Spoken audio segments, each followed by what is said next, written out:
All right, Joel Embiid's in the news. Earlier this week, ESPN did this profile on Embiid, revealing a lot of things. He doesn't, James Harden doesn't talk to him anymore.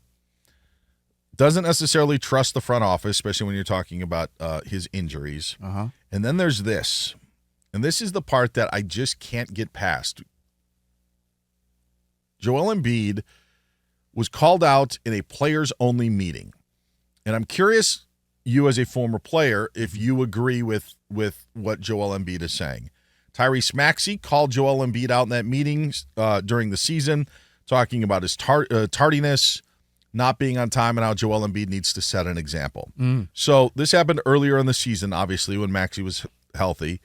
Embiid, in talking with ESPN, says, and I'm quoting here, "I know who leaked it, but I'm not going to tell who it is. The past is the past. The one thing I'll say is it's hard being around people that do those sorts of stuff. It goes back to the trust thing. Once you cross that, you can't expect me to be a part of a team meeting again.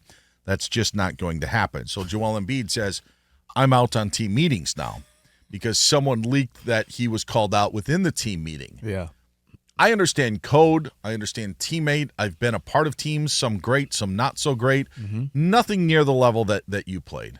I have a tough time hearing what Joel Embiid is saying and agreeing with him. I understand that there's a certain amount of trust that you have to have. But when you are the face of the organization and the face of the franchise, Right. I think there's other responsibilities that he's just not taking on. And I think that they have a Joel Embiid problem, not that Joel Embiid has a Philadelphia 76ers problem. I agree. I think it is a Joel Embiid problem. There is a code, obviously. You want to keep everything in-house. I think every coach that comes in, every GM that comes in will want to tell their players and trickle down from top to bottom, we keep everything in-house. That's part of the code, right?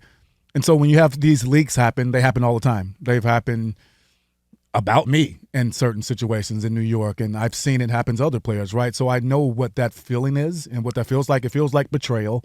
It feels like man to man, if you want to come to me and you have a problem, let's do that. Let's do it that way. Where that would be, I'm sure, where Embiid's coming from. He feels like he's been the face of that franchise for a long time. He feels slighted, and now he wants to show his dominance as that number one guy, right? That's not the approach to take. I'm not saying Embiid is right here, but I understand where it's coming from. Now, with that being said, now, Embiid, if you are really serious about being the leader of any franchise, because I don't think it's going to be Philly for much longer unless there's no other place he can go. And I think that would be the only reason he's still there. But if you want to mend that situation and be a leader of men, show up, take your lumps. That's part of it as well. Like, you have to understand that it's even with the praise that comes with being that guy, there's going to be the other side of that as well, where people question you. People are going to make you or expect you to be the guy that stands up all the time and at least attempts to do the right thing, because we're not going to do the right thing all the time, but attempts to be that way. And if they can't trust you, if your second best player is the one that's in the team meeting telling people, and specifically you need to be on time and be a certain way in the meetings, that's a good problem to have when it's in-house like that. Because if you can't question your top players and you don't feel like there's a chain of communication there, that team's not going anywhere. And I think that's what we've seen with Philly. Because as good as they are and have been, and the flame outs we've seen outside of the injuries, you can tell that Embiid has been childlike at certain times with being the leader of that team. Your point about Maxey being the second best player and calling out the best player, I'm trying to think of like how that dynamic works. Sure. And I don't know how Tyrese Maxey could do it individually.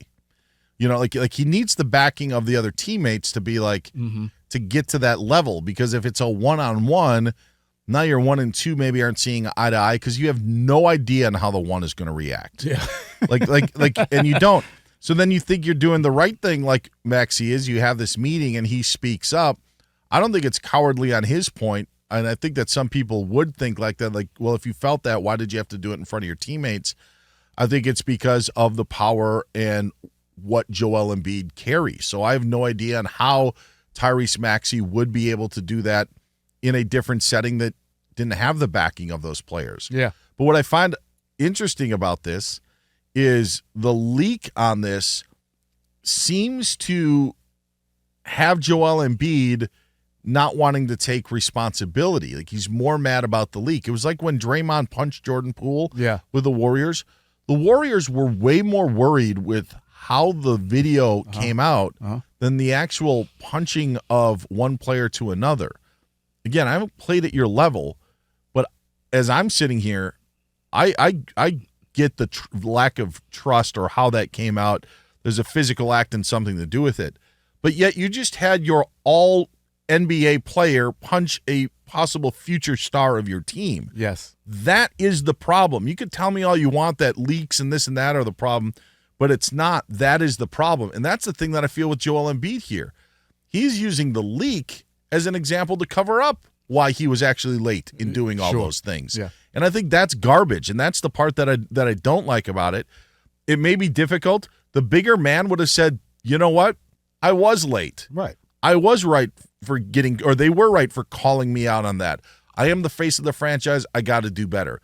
That, to me, goes a lot farther.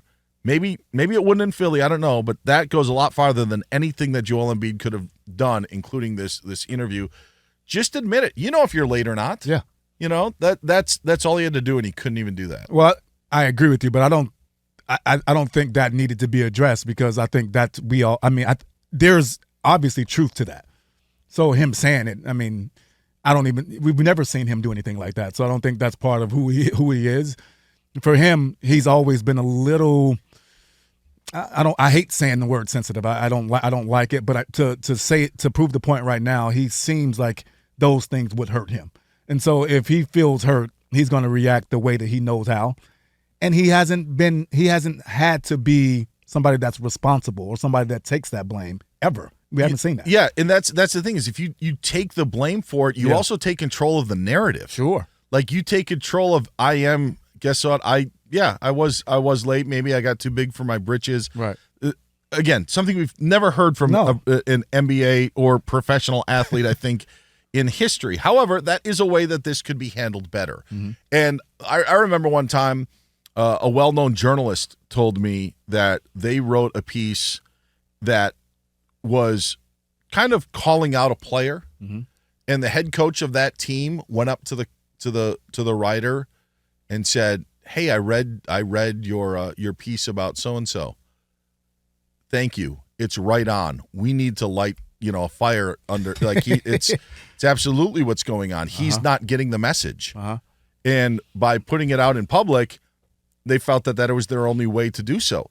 That may have been the case, and I actually think that could have been the case with Joel Embiid. Yeah. But Joel Embiid is so hung up on who leaked the story that maybe this is a reason why the 76ers just haven't been able to fulfill their maximum potential with him there, aside from his injuries and other things. 100%. Like, that's what's, like, ultimately at the core, is he still doesn't necessarily get it or isn't mature enough to accept responsibility for his actions. It's immaturity for sure. And that part sucks, because he's been there long enough now. He's married and got kids. Like, that energy should have shifted a while ago. And so he's still stuck in whatever his feels are with that team.